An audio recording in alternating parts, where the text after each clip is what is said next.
Hello friends, माझं नाव प्राध्यापक तनिष लोंगारे. तुमचं स्वागत करतो आमच्या युट्यूब चॅनलमध्ये, ज्याचं नाव आहे Viraj एज्युटेक.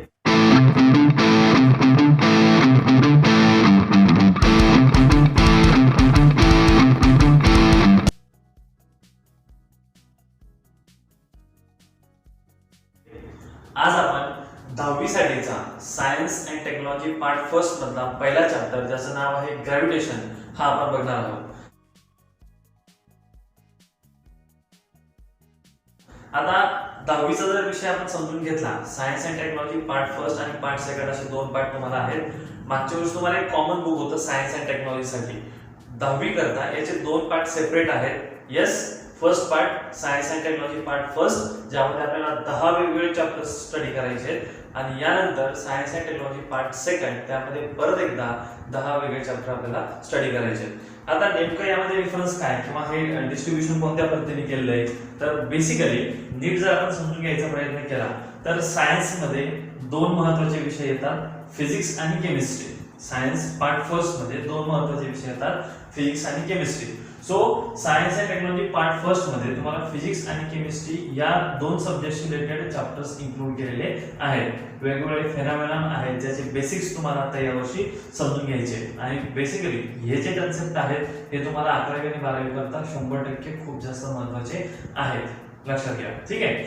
Science and technology part first includes physics and chemistry. In same manner science and technology part second हा जो टॉपिक आहे किंवा हा जो पार्ट आहे, या पार्ट मध्ये तुम्हाला दोन सब्जेक्टशी रिलेटेड चॅप्टर्स आहेत. फर्स्ट आहे तुम्हाला बायोलॉजी रिलेटेड, आणि सेकंड आहे तुम्हाला एन्व्हायरमेंटल सायन्स किंवा एन्व्हायरमेंट आपण म्हणूयात, या टॉपिकशी रिलेटेड चॅप्टर्स. सो असे 10 चॅप्टर तुम्हाला सायन्स 1 मध्ये शिकायचे आणि 10 चॅप्टर तुम्हाला सायन्स 2 मध्ये शिकायचे. हे डिस्ट्रीब्युशन कशा पद्धतीने किंवा काय आहे हे समजून घ्या. बघा, जे काही चॅप्टर्स तुम्हाला दिलेले आहेत सायन्स 1 मध्ये म्हणा किंवा सायन्स 2 मध्ये म्हणा, हे सगळे जे चॅप्टर्स आहेत, हे सगळे चॅप्टर्स ऍप्लिकेशन ओरिएंटेड दिलेले आहेत. बघा, जो बदललेला सिलेबस आहे, मागच्या 2-3 वर्षापासून सगळे सिलेबस चेंज होत आहे. आधी 9वीचा चेंज झाला, नंतर 10वीचा चेंज झाला, 11वीचा, आणि आता या वर्षी चालू वर्षी 12वी सायन्सच्या विद्यार्थ्यांचा सिलेबस चेंज झालेला आहे. मग हे जे चेंज झालेले सिलेबस आहे, याचे मेन कारण काय किंवा याचं मेन कारण काय, तर या बदललेल्या सिलेबस मध्ये तुम्हाला ऍप्लिकेशन बेस्ड स्टडी होणं गरजेचं आहे. म्हणजे काय म्हणतो समजून घ्या. जे कन्सेप्ट तुम्ही शिकताय आता, मागच्या वर्षीपर्यंत किंवा जुन्या सिलेबस मध्ये एन्व्हायरमेंटच्या बेसवरती जास्त चॅप्टर्स नव्हते. या व्यतिरिक्त म्हणजे आत्ताचे जे टॉपिक्स आहेत किंवा आता जे आहेत, तुम्हाला एन्व्हायरमेंट रिलेटेड भरपूर चॅप्टर्स तुम्हाला दिलेले आहेत. का? कारण आपलं त्याबद्दलचं अंडरस्टँडिंग जास्तीत जास्त क्लिअर व्हावं आणि आपण त्याला प्रॅक्टिकली विचार करून ते अप्लाय करावं डेली लाईफ मध्ये. जे काही प्रोज अँड कॉन्स असतील किंवा जे काही ऍप्लिकेशन्स असतील ते आपण स्टडी करून आपल्या डेली लाईफ मध्ये यूज करावेत, या हिशोबाने तुम्हाला हे चॅप्टर या सिलेबस मध्ये इन्क्लूड केले. आणि एक्झामच्या दृष्टीने म्हणाल तर जे तुम्ही 9वीला शिकलात ते आपल्याला 10वी साठीचं 100% बेसिक आहे. जे तुम्ही आता 10वीला शिकणार आहात ते तुम्हाला 11वी 12वी करता बेसिक आहे. या गोष्टी गरजेच्या आहेत, प्रॉपरली समजून घ्या. आता जर या गोष्टी प्रॉपरली व्यवस्थित समजल्या तर भविष्यात तुम्हाला याचा खूप जास्त फायदा होऊ शकतो. त्यामुळं कोणताही टॉपिक स्टडी करताना स्किप करायचा नाहीये किंवा तो लाईटली करायचा नाहीये, कारण हे जे बेसिक्स आहेत हे बेसिक्स तुम्हाला पुढच्या वर्षासाठी लागणार आहेत. मग आता काय करतोय आपण, या वर्षी जे आपण ग्रॅव्हिटेशन चॅप्टर स्टडी करतोय, या ग्रॅव्हिटेशनचे काही बेसिक पार्ट किंवा काही बेसिक कन्सेप्ट तुम्हाला मागच्या वर्षी म्हणजे 9वीच्या पुस्तकामध्ये ऑलरेडी होते. बघा, आता तुमचा सुट्ट्यांचा काळ चाललाय. आता या सुट्ट्यांच्या काळामध्ये किंवा सुट्ट्यांच्या वेळेमध्ये तुम्ही खूप शांत बसलेत, तुम्ही अजिबात कोणत्याही प्रकारचं काम करत नाहीये किंवा अभ्यास करत नाहीये. मी शाळेसाठी म्हणत नाहीये, पण बरेच लोक असे आहेत जे फक्त आणि फक्त आराम करतायत, मस्त झोपा काढायची कामं चाललेत. मग आता काय करायचंय तर समजून घ्या. आता तुम्हाला बऱ्याचशा सुट्ट्या भेटल्यात आणि या सुट्ट्यामध्ये तुम्हाला काय करायचंय तर 9वीचे बेसिक्स जे आहेत किंवा 9वीचे बुक्स जे आहेत, हे बुक्स तुम्हाला रेफर करायचे, ह्या गोष्टी तुम्हाला प्रॉपरली समजून घ्यायच्या आहेत. मग आता काय करतोय आपण तर यावेळी आता स्टडी करताना ग्रॅव्हिटेशन जो पार्ट आपण स्टडी करतोय, या ग्रॅव्हिटेशनचे बेसिस तुम्हाला 9वीच्या पुस्तकामध्ये ऑलरेडी होते. मग आता हे जे स्टडी करतोय आपण, यात आपण जे बेसिक झाले ते पण थोडेसे रिवाइज करणार आहोत आणि मग आपल्या चॅप्टरला आपण सुरुवात करणार आहोत. तर आत्ताचं आपलं जे पहिलं लेक्चर आहे, ज्यामध्ये आपण ग्रॅव्हिटेशन हा चॅप्टर फर्स्ट चॅप्टर जो तुमचा आहे सायन्स पार्ट फर्स्टचा, तो आपण आता स्टार्ट करतोय. मग आताच्या लेक्चर मध्ये आपण काय बघणार आहोत, थोडंसं व्यवस्थित लक्ष द्या. येस, सो आताच्या लेक्चर मध्ये आपण काही बेसिक कन्सेप्ट बघणार आहोत जे तुम्हाला बोर्डवरती लिहिलेले आहेत किंवा दाखवलेले आहेत. फर्स्ट, फोर्स म्हणजे काय ते आपण स्टडी करणार आहोत. त्यानंतर ग्रॅव्हिटेशनल फोर्स जो आपल्या चॅप्टरशी रिलेटेड पॉइंट आहे. ग्रॅव्हिटेशनल फोर्स आपण कशाला म्हणणार हे आपण समजून घेणार आहोत. Newton's universal law of gravitation महत्त्वाचा पॉइंट या चॅप्टर मधला बऱ्याच वेळा विचारला जातो आणि याचे बरेचसे ऍप्लिकेशन्स पण आहेत. त्यानंतर आहे केप्लर्स लॉ. केप्लर्स लॉ ठीक आहे, तो आपल्याला समजून घ्यायचा आहे. त्यानंतर सर्क्युलर मोशनचा एक छोटासा इंट्रोडक्टरी पार्ट तुम्हाला आहे ज्याचा ऍप्लिकेशन परत पुढे तुम्हाला आहे. आणि inverse square law of gravitation याचा आपल्याला प्रूफ बघायचा आहे या वरच्या लॉचा यूज करून. ठीक आहे, सो आता आपण लगेच बघणार आहोत याच्या लेक्चर मध्ये आपण या सगळ्या गोष्टी समजून घ्यायच्या आहेत. सो मागच्या वर्षी तुम्हाला फोर्स म्हणजे काय हे आपण स्टडी केलेलं होतं किंवा तुमचं हे ऑलरेडी सायन्स मध्ये झालंय, तरी आपण डिस्कस करूयात की ऍक्च्युअली फोर्स आपण कशाला म्हणतो. बघा, जेव्हा आपण कोणत्याही ऑब्जेक्ट वरती फोर्स अप्लाय करतो, आपल्याला फोर्स त्याचा मराठीत मिनिंग आपल्याला माहिती, मराठीत आपण त्याला बल असं म्हणतो, बट हे मिनिंग आपल्याला या ठिकाणी एक्सपेक्टेड नाहीये. आपल्याला ऍक्च्युअली फोर्स कशाला म्हणायचं किंवा फोर्स काय आहे हे आपल्याला समजून घ्यायचंय. प्रॉपरली समजून घ्या. बघा, जेव्हा आपण कोणत्याही ऑब्जेक्ट वरती फोर्स अप्लाय करतो, समजा फॉर एक्झाम्पल आपल्याकडे डस्टर आहे किंवा कोणती पण ऑब्जेक्ट आपण घेतली, त्यावरती समजा आपण F एवढा फोर्स अप्लाय करत असू, काय होणार आहे तर दिस बॉडी जी काय असेल ती विल डिस्प्लेस, काय होणार आहे डिस्प्लेस होणार आहे. म्हणजे काय, जेव्हा आपण फोर्स अप्लाय करतो कोणत्याही ऑब्जेक्ट वरती त्या बॉडीमध्ये काय प्रोड्यूस होते, डिस्प्लेसमेंट प्रोड्यूस होते. एक सिंपल समजून घ्या, फोर्स हा जो फॅक्टर आहे किंवा हा जो एक्सटर्नल एजन्सी ज्याला आपण म्हणतो, जो ऍक्ट होतो कोणत्याही ऑब्जेक्ट वरती, या फोर्सचं नेमकं काम काय किंवा तो काय काय काम करू शकतो. फर्स्ट थिंग तर तो बॉडीची स्टेट चेंज करू शकतो. काय करू शकतो, स्टेट चेंज करू शकतो. आणि दुसरी गोष्ट, जर ऑलरेडी ती बॉडी मोशन मध्ये असेल तर त्या मोशनची किंवा त्या बॉडीची तो काय करू शकतो, डायरेक्शन चेंज करू शकतो. काय करू शकतो, डायरेक्शन चेंज करू शकतो. तर आता आपण स्टेप बाय स्टेप समजून घ्या नेमकं काय आहे किंवा समजून घेऊया नेमकं काय आहे. तर स्टेट म्हणजे काय, तर आपण म्हणूया कंडिशन ऑफ द ऑब्जेक्ट किंवा कंडिशन ऑफ द बॉडी. मग बॉडीच्या दोन स्टेट असतात, एक तर ती काय असू शकते, मोशन मध्ये असू शकते किंवा ती रेस्ट कंडिशन असू शकते. रेस्ट कंडिशन म्हणजेच काय तर स्टेबल, स्टॅटिक, स्टेशनरी कंडिशन. आणि मोशन म्हणजे काय तर मूव्हिंग कंडिशन. सो काय होऊ शकतं, एक तर बॉडी काय असू शकते रेस्ट पोझिशनला असू शकते किंवा तीच बॉडी काय असू शकते मोशन मध्ये असू शकते. मग जर ती बॉडी रेस्ट कंडिशनला असेल आणि त्यावर जर आपण फोर्स अप्लाय केला तर it will go into motion और इट विल मूव. सिंपली काय होणार आहे, रेस्ट पोझिशन असेल, रेस्ट या स्टेट मध्ये असेल, फोर्स अप्लाय केला तर ती मोशन मध्ये जाईल. आणि याच्या एक्झॅक्टली अपोजिट, एखादी ऑब्जेक्ट मूव्ह होते, मोशन मध्ये आहे आणि त्याला जर अपोजिट डायरेक्शन मध्ये आपण फोर्स अप्लाय केला काय होईल, मोशन मध्ये आहे त्याला अपोजिट डायरेक्शन मध्ये फोर्स अप्लाय केला काय होईल, correct, it will be rest position. और कशात जाणार ती रेस्ट कंडिशनला जाणार आहे, रेस्ट या स्टेट मध्ये जाणार आहे. म्हणजे काय करतोय बघा, लक्षात द्या, आपण जो अप्लाय करतोय फोर्स हा एकतर आपण एक्सटर्नली अप्लाय करतोय, त्या बॉडीच्या आतमध्ये असं काही नाहीये, आपण बाहेरून तो अप्लाय करतोय म्हणून तो झाला एक्सटर्नल फॅक्टर. कोणता आहे तो, एक्सटर्नल फॅक्टर किंवा it is an external agency जे काय काम करते, बॉडीची स्टेट चेंज करते. काय करते, बॉडीची स्टेट चेंज करते. दुसरं काय होऊ शकतं, सिंपल कन्सेप्ट, काय सांगितलं, फोर्स काय करू शकतो तर डायरेक्शन सुद्धा चेंज करू शकतो. कसं, लक्षात आहे, एक गाडी समजा आपली चालली आहे, एका आपण रेग्युलर स्पीडने एका सरळ रेषेत आपण जातो आणि अचानक एखाद्या दुसऱ्या डायरेक्शन मध्ये एखादी दुसरी गाडी आली किंवा कोणत्या कारणाने आपल्याला त्या ठिकाणी फोर्स आपल्यावरती अप्लाय झाला, काय होणार आहे, आपल्या व्हेकलची किंवा आपल्या गाडीची डायरेक्शन त्या ठिकाणी चेंज होणार आहे. सिंपली बघा, फोर्स जो अप्लाय होतोय मुव्हिंग ऑब्जेक्ट वरती, जर ती बॉडी मुव्हिंग मध्ये असेल ऑलरेडी किंवा मोशन मध्ये असेल तर त्या मोशन मध्ये असलेल्या ऑब्जेक्टची डायरेक्शन सुद्धा चेंज करण्याची ॲबिलिटी फोर्स मध्ये असते. सो काय काय काम करतोय फोर्स, फर्स्ट काम करतोय एक तर तो स्टेट चेंज करू शकतो आणि दुसरी गोष्ट तो काय काम करतोय, direction of the body which is already in the motion तो चेंज करू शकतो. Yes, so it is an external factor or external agency which is able to change the state of the body as well as the direction of motion of the body. Yes, मग force हा काय काय काम करू शकतो किंवा काय काय करतो हे आपण समजून घेतलं. काय काय सांगितलंय, एकतर स्टेट चेंज करू शकतो किंवा डायरेक्शन ऑफ द मोशन तो चेंज करू शकतो. मग आता हा जो फोर्स आहे आता याचे आपण क्लासिफिकेशन किंवा याचे आपण वेगवेगळे टाइप्स मागच्या वर्षी बघितले होते. दोन बेसिक टाइप आपण सांगतो, एक रिअल फोर्स आणि एक सुडो फोर्स. सुडो किंवा अनरिअल त्याला आपण म्हणू शकतो. पण रिअल फोर्स मध्ये मागच्या वर्षी तुम्ही 4 फोर्सेस कदाचित स्टडी केलेले असावे, नाही तरी पण मी सांगतो यस, टाइप्स ऑफ फोर्सेस मध्ये और टाइप्स ऑफ रिअल फोर्सेस मध्ये आपण 4 वेगवेगळे फोर्सेस बघितलेले होते. फर्स्ट होता तुमचा ग्रॅव्हिटेशनल फोर्स. कोणता होता?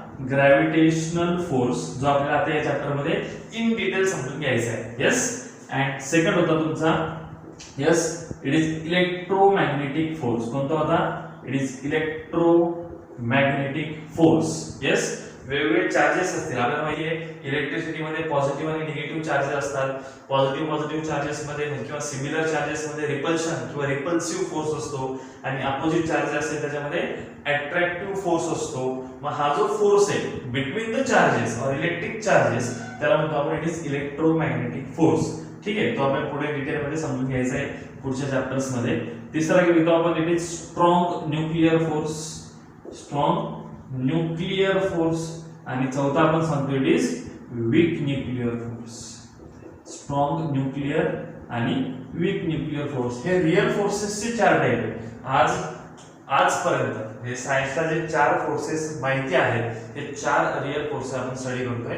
Yes, gravitational force, electromagnetic force, strong nuclear आणि वीक न्यूक्लिअर फोर्स. हे न्यूक्लियसशी रिलेटेड आपण फर्दर चॅप्टर्स बघणार आहोत. यामध्ये आपण ॲटमचं स्ट्रक्चर वगैरे ऑलरेडी बघितले आहे. याच्या पलीकडचा जो पार्ट आहे, पुढचा पार्ट आहे, स्ट्रॉंग न्यूक्लिअर आणि वीक न्यूक्लिअर फोर्स कोणते असतात हे आपण पुढे बघणार आहोत. जस्ट फॉर इन्फॉर्मेशन आता सांगून देतो, स्ट्रॉंग न्यूक्लिअर फोर्स काय असतो. आता आपल्याला ॲटमचं स्ट्रक्चर या ठिकाणी माहित असणं गरजेचं आहे. ॲटमच्या स्ट्रक्चर मध्ये काय असतंय, रुदरफोर्डने सांगितल्याप्रमाणे yes, central positively charge nucleus and negatively charged electrons are revolving around the nucleus in various orbits. असे रिव्हॉल्व होत असतात. मग दोन फोर्सेस सांगतोय. एक स्ट्रॉंग न्यूक्लिअर फोर्स, तो कुठे असणार आहे तर या सेंटरला कोण कोण असते, एक प्रोटॉन असतात आणि न्यूट्रॉन असतात. दोन वेगवेगळे आपण म्हणूया न्यूक्लिअर किंवा आपण न्यूक्लियॉन्स म्हणतो. लक्षात आहे, न्यूक्लियस मधले पार्टिकल्स त्याला आपण न्यूक्लियॉन्स म्हणतो. मग न्यूक्लियॉन्स कोण कोण आतापर्यंत आपल्याला माहिती आहे, एक प्रोटॉन आहेत आणि न्यूट्रॉन आहेत. सो या न्यूक्लियॉन्सला जो फोर्स बाइंड करून ठेवतो तो strong nuclear force.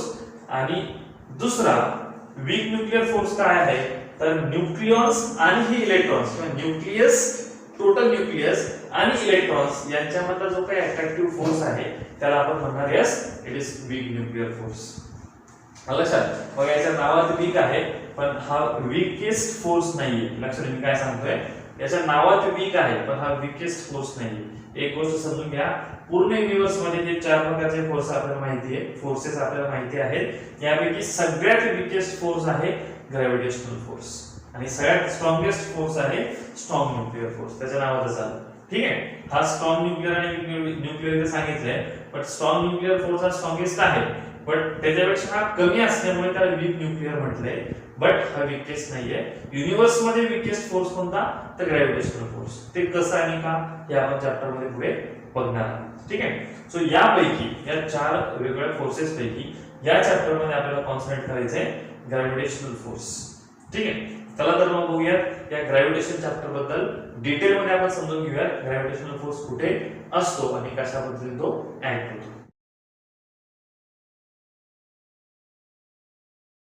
So force म्हणजे काय ते आता आपण समजून घेतलं. नाव आता आपण ग्रॅव्हिटेशनल फोर्स कडे बोलतोय. ग्रॅव्हिटेशनल फोर्स हा काय आहे तर न्यूटन नावाचा सायंटिस्ट होऊन गेला, सर आयझॅक न्यूटन, जे आपल्याला माहिती आहे आपल्याला. ठीक आहे. सो हे जे सायंटिस्ट होते यांनी ग्रॅव्हिटेशनल फोर्स आपल्याला इंट्रोड्यूस केला किंवा त्याबद्दल आपल्याला डिटेल मध्ये सांगितलंय. त्यांचं प्रिन्सिपिया नावाचं बुक आहे जे त्यांनी लिहिलं होतं. या बुक मध्ये त्यांनी डिटेल मध्ये याबद्दल भरपूर काही गोष्टी सांगितलेल्या आहेत. आपल्याला न्यूटन्स लॉज ऑफ मोशन हे मागच्या वर्षी झालेले. हे न्यूटन्स लॉज ऑफ मोशन वेगळे आणि Newton's law of universal law of gravitation वेगळा. न्यूटन हे जे सायंटिस्ट झाले त्यांनी बऱ्याचशा वेगवेगळ्या क्षेत्रामध्ये काम करून ठेवलेले. ठीक आहे. सो आपल्याला त्यात आता सध्या डिटेल मध्ये जायचं नाहीये. आता आपण ग्रॅव्हिटेशनल फोर्स वरती डिस्कस करणार आहे. मग झालं काय, आता बघा आपण नॉर्मली लाईफ मध्ये बघतो किंवा बाहेर आपण बऱ्याच ठिकाणी बघतो की कोणती ऑब्जेक्ट जर आपण सोडली तर ती खाली जमिनीवरती पडते. आता हे सगळ्यांनाच दिसतंय, परंतु आपण त्या गोष्टीचा विचार करत नाही. बघा, आपल्या आसपास अशा बऱ्याचशा गोष्टी घडत असतात, परंतु आपण त्याच्याकडे लक्ष देत नाही. मी असं म्हणत नाहीये, बघा लक्ष द्या, न्यूटन सर आयझॅक न्यूटन होते, त्यांना सुद्धा ऍपल हे खाली पडताना दिसलं होतं. आपणही बऱ्याच वेळा कोणते फळ असो किंवा कोणती गोष्ट असो खाली पडताना बघतो, पण आपण त्याच्यावरती विचार केला नाही. हे न्यूटनने केलाय म्हणून त्यांनी आपल्याला तो लॉ सांगितलाय. म्हणून सांगतो काय की वेगवेगळ्या गोष्टी ज्या आपल्या आसपास घडत असतात त्याबद्दल विचार करणं गरजेचं आहे. So Newton's law of gravitation. So एक सिंपल कन्सेप्ट काय लक्ष द्या, ऍपल खाली पडताना त्यांनी बघितलं आणि त्यांनी त्या गोष्टीवर विचार केला, स्टडी केला, बऱ्याचशा गोष्टींचा त्या ठिकाणी त्यांनी अभ्यास केला आणि तो अभ्यास केल्यानंतर त्यांच्या लक्षात आलं की येस काय होतंय की प्रत्येक ऑब्जेक्टला अर्थ जी आहे, जमीन किंवा अर्थ पृथ्वी जी आहे ती काय करते, सेंटरकडे ओढते. बरोबर आहे, अर्थकडे कोणती ऑब्जेक्ट अट्रॅक्ट केली जाते. यानंतर त्यांनी काय सांगितलं की येस 100% असं व्हायला पाहिजे, कोणती पण ऑब्जेक्ट जर अर्थकडे, सपोज ही अर्थ आहे, ठीक आहे, कोणती पण ऑब्जेक्ट जर अर्थकडे अट्रॅक्ट केली जाते, याचा अर्थ असा होतो की 100% अर्थ ही प्रत्येक बॉडीवरती, प्रत्येक ऑब्जेक्टवरती काहीतरी फोर्स एक्झर्ट करत असली पाहिजे आणि त्याच फोर्सला त्यांनी नाव दिलं इट इज ग्रॅव्हिटेशनल फोर्स. लक्षात आहे. मग हा ग्रॅव्हिटेशनल फोर्स नेमका कसा आणि कुठे ऍक्ट होतो किंवा किती प्रमाणात ऍक्ट होणार आहे किंवा कोणकोणत्या फॅक्टरवर डिपेंड असणार आहे हे समजून सांगण्यासाठी त्यांनी आपल्याला दिलाय युनिव्हर्सल लॉ ऑफ ग्रॅव्हिटेशन. लक्षात आहे. मग काय युनिव्हर्सल लॉ ऑफ ग्रॅव्हिटेशन एकदम डिटेल मध्ये प्रॉपर समजून घेऊया. लक्ष द्या. आता इतक्यात मी काय सांगितलंय की प्रत्येक ऑब्जेक्ट वरती अर्थ काय करते, ग्रॅव्हिटेशनल फोर्स एक्झर्ट करते. लक्षात आहे. मग याचा अर्थ असा होतो सिंपली की प्रत्येक बॉडीला, प्रत्येक ऑब्जेक्टला अर्थ स्वतःकडे ओढते. न्यूटनने यावर अजून एक स्टडी केलाय. ठीक आहे, ऍपल खाली पडते, मग त्याच्याही जास्त डिस्टन्स वरती जर ऑब्जेक्ट्स असतील तर त्यावर पण हा ग्रॅव्हिटेशनल फोर्स ऍक्ट होतो का? जास्त म्हणजे काय, तर फॉर एक्झाम्पल मून आहे, तर मून वरती हा ग्रॅव्हिटेशनल फोर्स ऍक्ट होतो का? त्याच्याही पलीकडे काही प्लॅनेट्स आहेत, त्या प्लॅनेट्स वरती हा फोर्स ऍक्ट होऊ शकतो का? तेवढी त्याची रेंज आहे का? ठीक आहे, याबद्दल आपण डिटेल मध्ये पुढे बोलणार आहोत. असा पूर्ण विचार न्यूटनने केलाय. मग आपण त्याबद्दल स्टडी करतोय. हा Newton's universal law of gravitation सुरुवातीला काय सांगतो हे आपण समजून घेऊया. ठीक आहे. सो बघा, त्याचं काय म्हणणं आहे सिंपली, कोणत्याही ऑब्जेक्टला जर अर्थ काय करते, स्वतःकडे अट्रॅक्ट करते. समजा दोन ऑब्जेक्ट या ठिकाणी आहेत किंवा दोन तुम्ही मित्र म्हणा, शेजारी बसलेत किंवा काही डिस्टन्स वरती आहेत, दोन माउंटन्स म्हणा, दोन कोणतेही ऑब्जेक्ट्स घ्या, त्याचं काय म्हणणं आलं सिंपली लक्ष द्या. यस, समजा या ठिकाणी या ऑब्जेक्टला अर्थ सेंटरकडे ओढते. सपोज पहिले ऑब्जेक्ट ज्याला आपण म्हणू यस ए, दुसरी ऑब्जेक्ट ज्याला आपण म्हणू बी. या पहिल्या ऑब्जेक्ट वरती अर्थ अट्रॅक्टिव्ह ग्रॅव्हिटेशनल फोर्स एक्झर्ट करते. सो हे झाला अट्रॅक्टिव्ह ग्रॅव्हिटेशनल फोर्स जो अर्थ ऍक्ट करते पहिल्या ऑब्जेक्ट वरती. मग सेम दुसऱ्या ऑब्जेक्ट वरती पण काय करते, अर्थ अट्रॅक्टिव्ह फोर्स एक्झर्ट करते. प्रत्येक बॉडीला अर्थ काय करते, सेंटरकडे ओढते. मग आता या ठिकाणी म्हणणं काय आलं न्यूटनचं, सिंपली जर ए या ऑब्जेक्टला अर्थ सेंटरकडे ओढते, सेम बी ऑब्जेक्टला अर्थ सेंटरकडे ओढते, त्याचा अर्थ असा होतो की ए आणि बी न्यूटनच्या म्हणण्यानुसार किंवा युनिव्हर्सल लॉ ऑफ ग्रॅव्हिटेशनच्या म्हणण्यानुसार ए आणि बी या दोन ऑब्जेक्ट मध्ये सुद्धा अट्रॅक्टिव्ह फोर्स असायला पाहिजे, असं त्याचं म्हणणं. एक सिंपल कन्सेप्ट फॉर एक्झाम्पल सांगतो. समजा ए आणि बी, यस आणि सी असे तीन लोक आहेत किंवा तीन मुलं आहेत. यस, सिंपली असं आपण म्हणूया. समजा ए हा सी चा मित्र आहे. काय सांगतोय समजून घ्या. यस, एक्झाम्पल देतोय समजण्यासाठी. यस, ए हा सी चा मित्र आहे. त्यानंतर सेम बी हा सी चा मित्र आहे. तर न्यूटनचं म्हणणं काय आलं, तर ए आणि बी हे सुद्धा मित्र असायला पाहिजे. मग ते म्युच्युअल फ्रेंड्स का असेना. ठीक आहे, समजून घ्या. सो सांगायचं काय, ए या ऑब्जेक्टला अर्थ सेंटरकडे ओढते, सेम बी या ऑब्जेक्टला अर्थ सेंटरकडे ओढते. तर सेम मॅनर ए आणि बी यांच्यामध्ये सुद्धा ग्रॅव्हिटेशनल फोर्स ऑफ अट्रॅक्शन हा 100% असायला पाहिजे, असं न्यूटनचं म्हणणं होतं. माझं हे त्यांनी लॉच्या भाषेमध्ये थोडं डिटेल मध्ये सांगितलंय. हे नेमकं काय आहे ते आपण समजून घेऊया. ठीक आहे. समजा मी दोन ऑब्जेक्ट कन्सिडर करतोय, ऑब्जेक्ट ए आणि ऑब्जेक्ट बी. यस, तर ऑब्जेक्ट ए चा मास मी कन्सिडर करतोय m1 ऑब्जेक्ट बी चा मास मी म्हणतोय समजा m2 आणि त्या दोघांमधलं डिस्टन्स आहे स्ट्रेट लाईन डिस्टन्स, ज्याला आपण म्हणूया स्मॉल d. ठीक आहे. सो a आणि b या दोन object having mass m1 and m2 separated by the distance small d.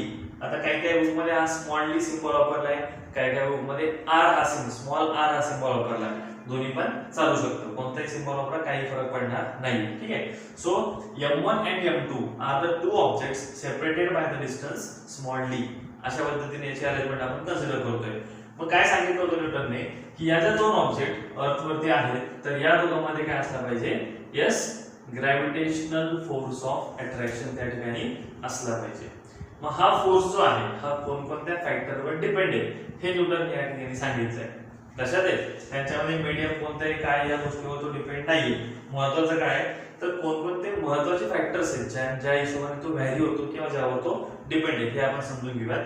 मग त्याचं म्हणणं काय होतं, यस सिम्पली यस हा जो ग्रॅव्हिटेशनल फोर्स ऑफ अट्रॅक्शन आहे, ग्रॅव्हिटेशनल फोर्स ऑफ अट्रॅक्शन हा जो आहे, this gravitational force of attraction is Newton's law states that, किंवा काय स्टेट करतोय, Newton's universal law of gravitation states that every object attracts every other objects by the gravitational force of attraction. बघा मी सांगतोय ते स्टेटमेंट आहे, तुम्हाला कळावं या हिशोबाने सांगतोय. ग्रॅव्हिटेशनल फोर्स ऑफ अट्रॅक्शन हा जो आहे it is directly proportional to, बघा मी सिंबॉलिकली लिहितोय डायरेक्टली प्रपोर्शनल टू. हा फर्स्ट पॉइंट लिहितोय, यस कशाला डायरेक्टली प्रपोर्शनल लिहितोय या ठिकाणी, it is product of their masses. काय म्हणतोय, product of their masses. And second point त्यांनी सांगितलं it is inversely proportional to. Inversely म्हणजे आपण कसं लिहितो, इट इज 1 अपॉन इनवर्स. ठीक आहे, इट इज 1 अपॉन आपण अशा पद्धतीने ते लिहितो. तर आपण म्हणूया इनवर्सली प्रपोर्शनल टू काय म्हणणं आहे, square of distance between them. Square of distance between them काय म्हणणं आहे, फर्स्ट थिंग होती यस प्रोडक्ट ऑफ, प्रोडक्ट म्हणजेच काय तर मल्टिप्लिकेशन, अँड दुसरं काय square of distance between them. Statement सांगतोय एवढ्याच एका गोष्टीवरून तुम्ही स्टेटमेंट लिहू शकता. खाली मॅथमॅटिकल स्टेटमेंट मी देणारच आहे, तेवढ्यावरनं फक्त स्टेटमेंट तुम्हाला लिहिता येईल. डायरेक्ट स्टेटमेंट रट्टा मारायची किंवा पाठ करायची अजिबात गरज नाही. थोडं व्यवस्थित समजून घ्या. यस काय म्हणणं आहे, Newton's universal law of gravitation states that, किंवा डायरेक्ट इट स्टेट्स दॅट असं म्हटलं तरी चालेल. So it states that every object attracts every other object. काय म्हणतात लक्षात द्या, every object attracts every other object by the gravitational force of attraction. लक्षात आहे काय, bye the gravitational force of attraction which is first point. हा जर लिहिला गेला तुम्ही first point, yes which is हा जर first point directly proportional to, काय लिहायचे डायरेक्टली पूर्ण शब्दामध्ये, directly proportional to product of their masses. काय सांगतोय, product of their masses. product म्हणजेच काय मल्टिप्लिकेशन. पहिल्याचा मास काय m1, दुसऱ्याचा मास काय m2, दोघांचं काय घ्यायचंय प्रोडक्ट म्हणजेच काय multiplication. So it is directly proportional to product of their masses. हा झाला फर्स्ट पॉइंट. काय झालं सेकंड पॉइंट, यस इथे कसा प्रोपोर्शनल आहे इनवर्सली. सो लिहिणार इनवर्सली प्रोपोर्शनल टू. काय लिहायचंय inversely proportional to yes square of distance between them. काय इथे बघा डायग्राम मध्ये m1 आणि m2 दोन मासेस आहेत, त्यांच्यामध्ये डिस्टन्स काय घेतलंय d. याचं काय घ्यायचं आपल्याला स्क्वेअर. लक्षात आहे काय घ्यायचं आपल्याला square. So it is d square. जर तुम्ही r घेत असाल तर r स्क्वेअर. लक्षात आहे. सो मॅथमॅटिकली काय लिहूयात, yes I will write here mathematically काय लिहिता येईल, ग्रॅव्हिटेशनल फोर्स ऑफ अट्रॅक्शन कसे दाखवतो आपण f, बाकी सगळे same, proportional to. First point काय लिहितोय मी, प्रोडक्ट ऑफ देअर मासेस त्याला कसं प्रोपोर्शनल आहे, डायरेक्टली प्रोपोर्शनल म्हणून ऍज इट इज लिहिलं. आणि दुसऱ्याला काय सांगितलंय, इनव्हर्सली. इनव्हर्सली म्हणजे काय लिहायचं आपल्याला, 1 upon square of distance between them. Distance आहे d, त्याचा घ्यायचा आपल्याला square. So f is directly proportional to m1 into m2 म्हणजे मल्टिप्लिकेशन म्हणजेच product, and inversely proportional to it is d square. लक्षात आहे, inversely proportional to it is d square. याला आपण कंबाईन करून लिहू शकतो. f याला डायरेक्टली प्रोपोर्शनल आहे, याला इनव्हर्सली प्रोपोर्शनल आहे, याला कंबाईन करूया, या ठिकाणी लिहितो. लक्ष द्या. So f is directly proportional to m1 into m2 and inversely proportional to d square. बघा, एकाच फॅक्टर बरोबर किंवा एकाच गोष्टी बरोबर रिलेशन आहे, मी त्याला कंबाईन करून टाकलं. f is proportional to yes m1 into m2 upon d square. So हे झालं कंबाईन फॉर्म. आता या ठिकाणी प्रोपोर्शनॅलिटी साइन आहे. आपल्याला जर कॅल्क्युलेशन्स करायचे असतील किंवा प्रॉब्लेम सॉल्व्ह करायचे असतील तर आपल्याला प्रोपोर्शनॅलिटी साइन नको आहे, आपल्याला काय इक्वल टू साइन पाहिजे. मग प्रोपोर्शनलचं इक्वल टू मध्ये कन्वर्ट करायला आपल्याला त्या ठिकाणी कॉन्स्टंट घ्यावा लागतो. इन जनरल आपण तो कॉन्स्टंट घेतो k, आणि या कॉन्स्टंटची व्हॅल्यू, महत्त्वाची गोष्ट सांगतोय, व्यवस्थित लक्ष द्या. जो कॉन्स्टंट आपण घेतो प्रोपोर्शनलचं इक्वल टू मध्ये कन्वर्ट करताना या कॉन्स्टंटची व्हॅल्यू आपल्याला प्रॅक्टिकली कॅल्क्युलेट करावी लागते किंवा प्रॅक्टिकली एक्सपेरिमेंट करून आपल्याला ती फाइंड आउट करावी लागते. काही काही केसेस मध्ये ज्या सायंटिस्टनं तो लॉ सांगितलाय ती त्यांनी फाइंड आउट करून ठेवलेली आहे. या केस मध्ये पण तसंच आहे, याची व्हॅल्यू न्यूटनने फाइंड आउट करून ठेवलेली आहे. बघूया काय. या ठिकाणी आपण कॉन्स्टंट घेतोय f, काय करायचं आपल्याला, प्रोपोर्शनलचं इक्वल. सो या ठिकाणी लिहितोय इक्वल टू, कॉन्स्टंट घेऊया. त्या ठिकाणी कॉन्स्टंट घेतलाय कॅपिटल G. काय कॉन्स्टंट घेतलाय, कॅपिटल G इनटू बाकीचं part m1 into m2 upon d square. हा झाला तुमचा formula for Newton's universal law of gravitation. Simple point आहे, जास्त अवघड काही नाहीये. मग हा कॅपिटल G काय, ज्यांनी सांगितलं ऑलरेडी. What is this capital G? हा कॅपिटल G आहे, याला आपण म्हणतो, लिहूयात खाली इथं, where this capital G is what. नाव काय, Newton's universal law of gravitation. मग त्यावरच याला म्हणतो आपण, it is universal gravitational constant. काय म्हणतो आपण याला, युनिव्हर्सल ग्रॅव्हिटेशनल कॉन्स्टंट, ज्याची व्हॅल्यू ऑलरेडी त्यांनी फाइंड आउट करून ठेवलेली आहे experimentally. It is yes 6.67 into 10 raised to minus 11 किंवा 10 to the power minus 11 unit आहे. त्याचं काढू शकतो आपण newton, sorry yes newton metre square per KG square. Unit लक्षात ठेवा, व्हॅल्यू लक्षात ठेवा. एमसीक्यूज आहेत तुम्हाला फर्स्ट क्वेश्चन याच्यामध्ये एक्झाम मध्ये, त्यामध्ये तुम्हाला ही व्हॅल्यू पण विचारली जाऊ शकते किंवा याचे युनिट सुद्धा विचारलं जाऊ शकतं. बघा, महत्त्वाचा पॉइंट आहे, युनिव्हर्सल ग्रॅव्हिटेशनल कॉन्स्टंट याची व्हॅल्यू आहे 6.67 into 10 raised to minus 11 newton metre square per KG square. ही आपल्याला सगळ्याच्या सगळ्या ठिकाणी यूज करायची आहे. प्रॉब्लेम्स सॉल्व्ह करताना, न्यूमेरिकल्स सॉल्व्ह करताना त्या केसमध्ये तुम्हाला व्हॅल्यू कधी कधी दिलेली असू शकते किंवा दिलेली नसेल सुद्धा, तुम्हाला लक्षात ठेवणं गरजेचं आहे. कधी कधी असे असतं, प्रॉब्लेम दिला असेल त्याच्या एकदा ब्रॅकेटमध्ये दिलेली असते, कधी कधी क्वेश्चन पेपरच्या सुरुवातीला ही व्हॅल्यू तुम्हाला कॅपिटल G म्हणून दिलेली असते. त्यामुळे आपण याला युनिव्हर्सल ग्रॅव्हिटेशनल कॉन्स्टंट. सो याला कंबाइंड फॉर्म मध्ये सिंपली आपण हा फॉर्म्युला लिहिलाय, जो फॉर्म्युला तुमच्या समोर आहे. It is capital G m1 m2 upon d square. This is the formula for yes Newton's universal law of gravitation. लक्षात आहे. सो दोन फॅक्टर सांगितले. It depends on, force depends on yes product of their masses, and it also depends on yes square of distance. आता इथे आपण सांगितलं inversely proportional to square of distance. बघा, सुरुवातीला मी जे पॉइंट्स लिहून दिले, जे आपण बघणार आहोत या लेक्चर्स मध्ये, यात सगळ्यात शेवटी पॉइंट होता inverse square law of gravitation. आता हा जो न्यूटन्स लॉ आहे यालाच आपण इनव्हर्स स्क्वेअर लॉ म्हणतो. का, लक्ष द्या, आपण काय सांगितलं इथं, inversely proportional to square of distance.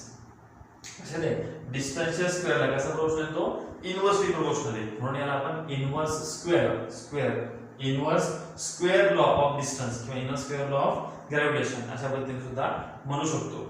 आपण म्हणतो ते आपण डिटेलमध्ये ऑलरेडी हे बघणार आहे आणि हा कशा पद्धतीने प्रूव्ह केलाय याचा प्रूफ सुद्धा आपल्याला ऍट द एंड बघायचा आहे. सो आपण हे डिटेलमध्ये पुढे बघणार आहोत. एवढं बोलता आता लक्षात ठेवा काय की Newton's universal law of gravitation किंवा युनिव्हर्सल लॉ ऑफ ग्रॅव्हिटेशनलाच काय म्हणतो आपण inverse square law of distance म्हणतो. दोन पॉइंट या ठिकाणी महत्त्वाचे. फॉर्म्युला लक्षात ठेवायचा ग्रॅव्हिटेशनल फोर्सचा F capital G m1 m2 upon d square. त्यामध्ये कॅपिटल G हा काय आहे युनिव्हर्सल ग्रॅव्हिटेशनल कॉन्स्टंट ज्याची value 6.67 into 10⁻11 newton metre square per KG square. ठीक आहे. तर हा झाला तुमचा न्यूटन्स लॉ ऑफ ग्रॅव्हिटेशन. यानंतर केप्लर्स लॉज आपल्याला बघायचे that we will see in next lecture. ठीक आहे.